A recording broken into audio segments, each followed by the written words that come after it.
my doctor said I had to stay at home, so thank you for your understanding.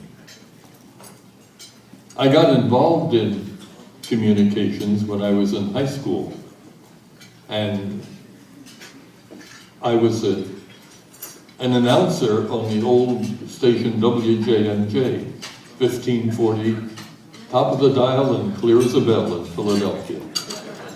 I was 15 at the time and was also writing radio plays in the lives of the saints, because I thought that people needed good role models, and you can't get better role models than the saints. Then, in college, I got involved in television.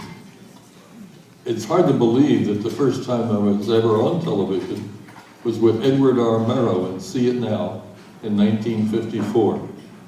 I was a 10-second soundbite, but in ecclesiastical terms, having been on television with Edward R. Murrow makes me a relic.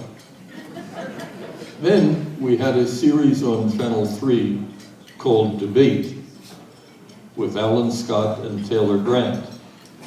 It came on at noon every Sunday, and it followed Bertie the Bunyip, a program for children about a mythical Australian creature.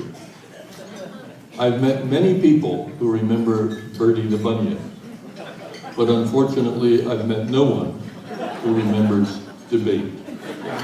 Such is life. Later, as a priest, I was a producer of the Philadelphia Catholic Hour on WFIL, and that was live. And I remember that we would have guest speakers, and one of them was a certain Father Flynn, who weighed about 350 pounds. He had a deep, robust voice, because there was a lot of room for it to roll around. And I introduced Father Flynn. He leaned forward on his metal folding chair, which collapsed under him. He let out a scream. The metal folding chair, of course, made a great racket. And all of this was on live radio. So I said, due to technical difficulties, Father Flynn will be unable to present his message. We will now have an interlude of sacred music.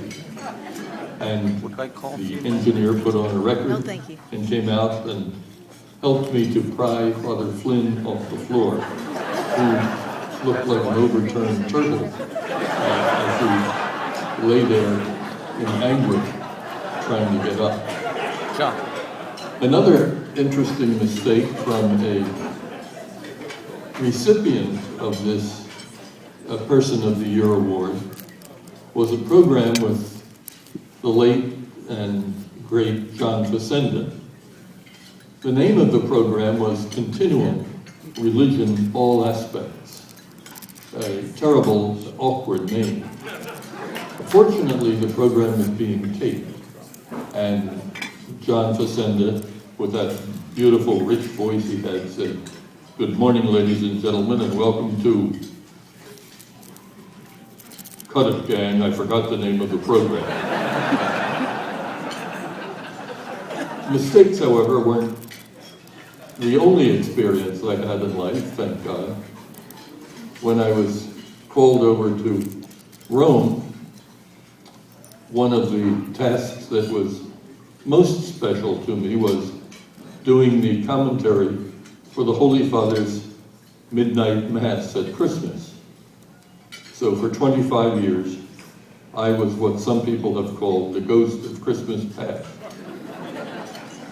Because I was known for doing that around the world, a number of countries invited me when the Pope went there so that I would do English language commentary and avoid competitive commentary by representatives from different national networks.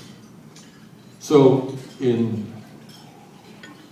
Manila for World Youth Day, I was alone doing the commentary for all of the Filipino networks and for whoever would be receiving the telecast around the world. There were 7 million people present in Rizal Park. They say it's the biggest crowd that has ever been gathered for any celebration anywhere. Well, because the crowd overflowed into the streets where the Pope was supposed to arrive, the Pope couldn't get through.